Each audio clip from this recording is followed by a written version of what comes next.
ఆంధ్రప్రదేశ్ రాష్ట్ర హైకోర్టు వారి ఆదేశాల మేరకు మండల లీగల్ సర్వీస్ కమిటీ కందుకూరు వారి ఆధ్వర్యంలో వాహన చోదకులు హెల్మెట్ తప్పనిసరిగా ధరించాలనే విషయంపై అవగాహన కార్యక్రమం నిర్వహించారు.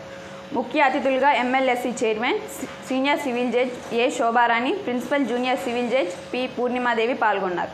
ఈ సందర్భంగా senior civil judge A Shobharani మాట్లాడుతూ ద్విచక్ర వాహనం నడిపే ప్రతి వారు తప్పనిసరిగా హెల్మెట్ ధరించి ప్రమాదాల బారిన పడకుండా తప్పించుకోవాలని, తప్పనిసరిగా ట్రాఫిక్ నిబంధనలు పాటించాలని సూచించారు. అనంతరం కోర్టు వద్ద నుండి డిపో సెంటర్ వరకు ర్యాలీ నిర్వహించారు.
Bye.